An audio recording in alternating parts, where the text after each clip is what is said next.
Subscribe now and press the bell icon. Never miss an update. नमस्कार दोस्तों, UP TET और CTET की तैयारी कर रहे सभी छात्र छात्राओं के लिए यह हमारा दूसरा प्रैक्टिस सेट है। अगर आप इसके पहले के प्रैक्टिस सेट को आपको देखना है तो आप चैनल के प्लेलिस्ट पर जाएं, वहां प्लेलिस्ट बनी हुई है तो वहां पर आप जाकर सारे वीडियोज़ को देख सकते हैं। इसमें आप पर्यावरण के 30 इंपॉर्टेंट क्वेश्चन देखेंगे जो आपके नवीन पाठ्यक्रम पर आधारित प्रश्न होंगे। चलिए हम वीडियो को स्टार्ट करते हैं। प्रेक्षण विधि की सीमाएँ हैं, तो यह विधि मितव्ययी नहीं है, तो ये भी प्रेक्षण विधि की सीमाएं हैं।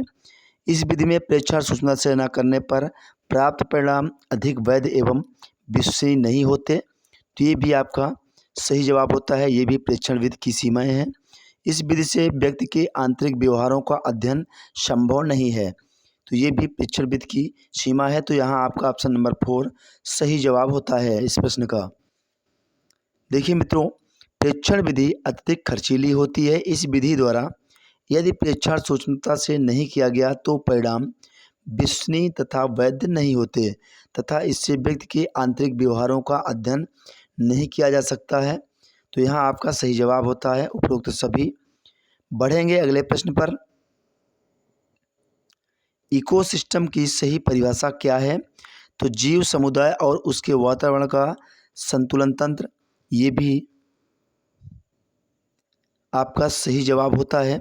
इकोसिस्टम की सही परिभाषा का जीव समुदाय और उसके वातावरण का संतुलित तंत्र इकोसिस्टम कहलाता है। बढ़ेंगे अगले प्रश्न की तरफ। अगला प्रश्न है, मानव विकास के क्रम में 2 पैरों पर चलने का सबसे बड़ा लाभ है। तो मानव विकास के क्रम में 2 पैरों पर चलने का सबसे बड़ा लाभ, हाथ स्वतंत्र रूप से मस्तिष्क की आज्ञा अनुसार कार्य कर सकते हैं। ऑप्शन नंबर 3 सही जवाब होता है। भूकंप की तीव्रता मापने के यंत्र को क्या कहते हैं? भूकंप की तीव्रता को मापने के यंत्र को सिस्मोग्राफ कहते हैं। यह आपका ऑप्शन नंबर 2 सही जवाब होता है। बढ़ते हैं अगले प्रश्न पर। अगला प्रश्न है, सूर्य से निकटतम ग्रह कौन है? तो आपका ऑप्शन नंबर 4 में बुध राइट आंसर होता है। सबसे बड़ा ग्रह बृहस्पति है सौरमंडल का, ध्यान रखिएगा। बहुत बार एग्जाम में पूछा जाता है ये भी। और शुक्र भोर का तारा, सांझ का तारा, और सबसे चमकीला ग्रह तो शुक्र है। गिर राष्ट्रीय पार्क किस राज्य में स्थित है? तो गिर राष्ट्रीय पार्क गुजरात में स्थित है। गुजरात की राजधानी गांधीनगर है। बढ़ते हैं अगले प्रश्न की ओर। अगला प्रश्न है, निरीक्षण विधि की विशेषता नहीं है। तो निरीक्षण विधि की विशेषता नहीं है, यह एक बाल केंद्रित विधि है जिसमें शिक्षक एक प्रशासक के रूप में होता है। तो एक प्रशासक के रूप में होता है, ये निरीक्षण विधि की विशेषता नहीं है। निरीक्षण विधि यह एक मनोवैज्ञानिक विधि है, यह प्रत्यक्ष अनुभवों पर आधारित है और यह विधि विभिन्न सर्वेक्षणों द्वारा अपनाई जाती है। तो पर्यावरण शिक्षा में समस्या समाधान विधि का गुण है। पर्यावरण शिक्षा में समस्या समाधान विधि का गुण आपको बताना है। तो सही जवाब होता है ऑप्शन नंबर 4 लक्ष्य केंद्रित विधि, सर्जनात्मक विधि और चयनात्मक विधि, ये सभी पर्यावरण शिक्षा की समस्या समाधान विधि का गुण है। अगला प्रश्न है, किसी परितंत्र में तत्वों का चक्रण कहलाता है। तो किसी परितंत्र में तत्वों का चक्रण जैव भू रासायनिक चक्र कहलाता है। आपका ऑप्शन नंबर 1 सही जवाब है। चिपको आंदोलन के प्रणेता, तो इस प्रश्न का सही जवाब आप सभी लोगों को पता होगा क्योंकि सुंदरलाल बहुगुणा जी इसके प्रणेता हैं चिपको आंदोलन के। बढ़ेंगे नेक्स्ट अगले प्रश्न पर। इंसुलिन की रासायनिक प्रकृति है। तो प्रोटीन इंसुलिन की रासायनिक प्रकृति मानी जाती है। पौधों में अर्धसूत्री विभाजन होता है। तो पौधों में अर्धसूत्री विभाजन पराग कोश में होता है। यहाँ आपका ऑप्शन नंबर 4 राइट आंसर होता है। जैविक समुदाय में प्राथमिक उपभोक्ता हैं। तो जैविक समुदाय में शाकाहारी प्राथमिक उपभोक्ता हैं।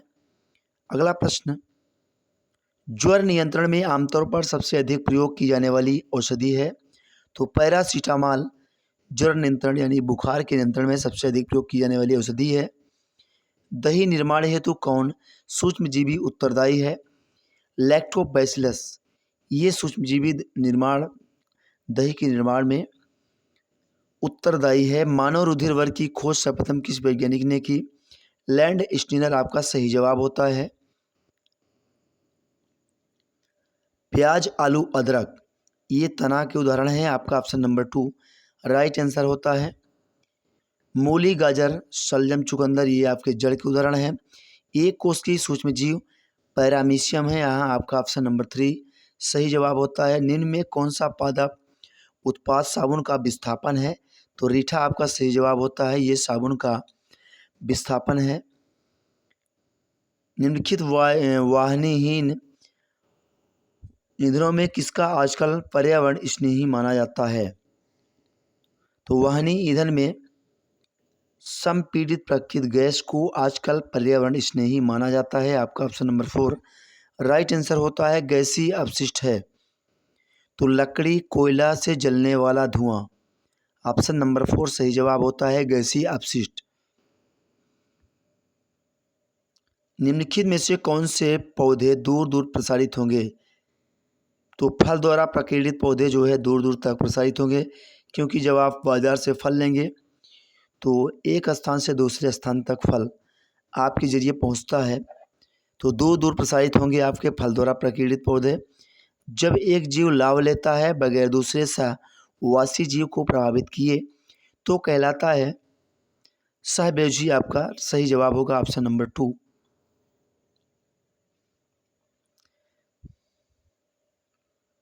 थोड़ा मिस्टेक हो रहा है, सहभोजी नहीं, यहाँ आपका सही जवाब होगा सहजीवी, क्योंकि सहवासी जीव को प्रभावित किए तो जब एक जीव लाभ लेता है बगैर दूसरे सहवासी जीव को प्रभावित किए तो सहजीवी का उदाहरण है, आपका ऑप्शन नंबर 4 सही जवाब होगा, सही कर लीजिएगा। बढ़ते हैं नेक्स्ट अगले क्वेश्चन पर। जब मोर सांप को खाता है, सांप कीड़े को खाता है और कीड़े हरे पौधे को खाता है तो मोर का पोषण तल आपको बताना है। तो यहाँ आप पिरामिड बना लीजिए। देखिए, सबसे ऊपर मोर सांप को खाता है, आप यहाँ सांप कर लीजिए। उसके बाद कीड़ा हरे पौधे को खाता है, यहाँ कीड़ा कर लीजिए। नीचे सबसे आपका हरे पौधे होगा, तो यहाँ पिरामिड कुछ आपका इस प्रकार का बनेगा। सबसे शीर्ष पर आपका मोर है, तो खाद्य पिरामिड के शीर्ष पर आपको पूछा गया था, आपका ऑप्शन नंबर 4 सही जवाब होगा। जब मोर सांप को खाता है, सांप कीड़े को खाता है और कीड़ा जो है हरे पौधे को खाता है, तो मोर का पोषण तल खाद्य पिरामिड के शीर्ष पर है। आपके समझ में आ गया होगा, क्योंकि उत्पाद हरे पौधे होते हैं, आप सभी लोग जानते हैं। अगर नहीं भी जानते हैं तो नोट डाउन कर लीजिए और ध्यान में रख लीजिए। हरे पौधे उत्पादक होते हैं। प्राथमिक उपभोक्ता आपका यहाँ कीड़ा होगा, क्योंकि कीड़ा जो है हरे पौधे को खाता है, सांप कीड़ा को खाता है, ये द्वितीयक उपभोक्ता हुआ। और तृतीयक उपभोक्ता आपका मोर हुआ। यहाँ आपका सबसे शीर्ष पर पूछा गया था। अगला प्रश्न है, निम्न में कौन सा कायांतरित सेल का उदाहरण है? संगमरमर आपका सही जवाब होता है, ये जो है कायांतरित सेल का उदाहरण है। महासागरों में निम्न में कौन सा लवण सर्वाधिक मात्रा में पाया जाता है? सोडियम क्लोराइड महासागरों में ये जो लवण है सर्वाधिक मात्रा में पाया जाता है। राज्यसभा में होने वाली सभाओं का अध्यक्ष कौन करता है? तो राज्यसभा में होने वाली सभाओं का अध्यक्षता उपराष्ट्रपति करता है, ये सभापति का सभापति अध्यक्ष होता है। बढ़ते हैं अगले प्रश्न पर। निम्न में किस मिट्टी का विस्तार भारत के सर्वाधिक क्षेत्र पर है? जलोढ़ मिट्टी का विस्तार भारत के सर्वाधिक क्षेत्र पर पाया जाता है। जो शाकाहारी जंतु भोजन के लिए हरे पेड़ पौधों पर निर्भर रहते हैं तो आपके प्रथम चरण उपभोक्ता कहलाते हैं। जो शाकाहारी जंतु भोजन के लिए हरे पेड़ पौधों पर निर्भर रहते हैं प्रथम चरण उपभोक्ता कहलाते हैं। प्लेग है तो प्लेग एक जीवाणु जनित बीमारी है। आपका ऑप्शन नंबर 3 सही जवाब होता है। प्लेग जो है बैसिलस पेस्टिस नामक जीवाणु से फैलता है। इसका संक्रमण चूहों पर पाए जाने वाले पिस्सों से होता है। इनके शरीर पर प्लेग का बैक्टीरिया रहता है। तो इस तरह आपके मोस्ट IMP 30 क्वेश्चंस पर्यावरण के इस प्रैक्टिस सेट के माध्यम से पूरे होते हैं। अगर आपको वीडियो अच्छी लगी है, हेल्पफुल लगी है, तो वीडियो को लाइक करें, अपने दोस्तों के साथ शेयर करें। अगर आप चैनल पर नए हैं, पहली बार चैनल को देख रहे हैं, तो चैनल को सब्सक्राइब करें, क्योंकि इस चैनल के माध्यम से आपको super TET, UP TET, C TET, MP TET जो भी टीचर संबंधित लेटेस्ट अपडेट और तैयारी होती है वो आपके इस चैनल के माध्यम से करवाई जाती है। आशा करता हूँ कि आपको वीडियो अच्छी लगी होगी और आप वीडियो को अपने दोस्तों के साथ शेयर करेंगे ज़रूर, और साथ में लाइक ज़रूर करिएगा, क्योंकि आप लोग लाइक नहीं करते हैं। तो एक लाइक से आप कुछ नहीं जाता है, सिर्फ चंद सेकंड ही लगते हैं आपको लाइक करने में, तो लाइक कर दिया करें। मिलेंगे नेक्स्ट वीडियो में। Thank you for watching.